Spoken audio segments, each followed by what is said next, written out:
Pandian store சீரியலில் அடுத்த வர எபிசோடில் நம்ம பாக்கியம் இருந்துட்டு வெளியில் கிளம்பி போகிறாங்க. போன இடத்துல பார்க்குறவங்க எல்லாருமே, ஆமாம் உங்கள் பொண்ணு நீங்கள் பொய் சொல்லி தான் கல்யாணம் பண்ணீங்களா, அதனால் இப்போ உங்கள் பொண்ணு வாழை வெட்டியாக வீட்டில் இருக்காளாமே, பேசாமல் அவளை ரெண்டாம் தரமாக எங்களுக்கு தெரிஞ்சவங்க ஒருத்தர் இருக்காங்க, ரொம்ப நாளாக பொண்ணை தேடிக்கிட்டு இருக்காங்க, அதனால் உன் பொண்ணு மயில அவங்களுக்கு கல்யாணம் பண்ணி கொடுத்துரு அப்படின்ற மாதிரி சொல்கிறாங்க. இதை கேட்டோன்னு பாக்கியம் பயங்கரமாக கோவப்படுறாங்க. என்ன எங்களெல்லாம் பார்த்தா உங்களுக்கு என்ன கிண்டலும் கேலியுமா தெரிஞ்சுக்கிட்டு இருக்கா? என் பொண்ணை மறுபடியும் அந்த வீட்டில் நான் எப்படி ராணி மாதிரி வாழ வைக்கிறேன்னு மட்டும் பாரு அப்படின்ற மாதிரி சொல்கிறாங்க. நீ எல்லாத்தையும் வாயில் மட்டும்தான் சொல்லிக்கிட்டு இருப்ப. இப்படி போய் சொல்லி சொல்லி உன் வாயினால தான் இப்போ உன் பொண்ணு வாழ வெட்டியா வீட்டில் இருக்கா அப்படின்ற மாதிரி சொல்லிடுறாங்க.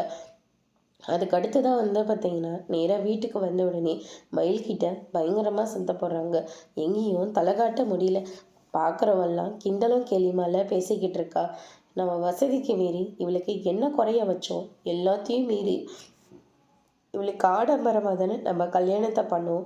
ஆனால் இப்போ பார்க்குறவங்களாம் எவ்வளோ நக்கலை கை கொட்டி சிரிச்சுட்டு போகிறாங்க அப்படின்ற மாதிரி சொல்கிறாங்க. உன்னை ரெண்டாவது தரமாக கல்யாணம் பண்ணி கொடுக்க சொல்லி எல்லாரும் வற்புறுத்திட்டுருக்காங்க. கல்யாணம் பண்ணிட்டு போறியா அப்படின்ற மாதிரி சொல்கிறாங்க. என்னம்மா நீ இப்படியெல்லாம் பேசிக்கிட்டு இருக்க அப்படின்னு சொல்லிட்டு சுடர் ஒரு பக்கம் பயங்கரமாக சத்தம் போடுறாங்க. அதோட இன்னைக்கான பிரம்ம முடிச்சிருக்காங்க. இனி பாண்டியன் ஸ்டோரில் அடுத்தடுத்து என்னெல்லாம் நடக்க போகுதுன்றதை வெயிட் பண்ணி பார்க்கலாம். தேங்க்யூ.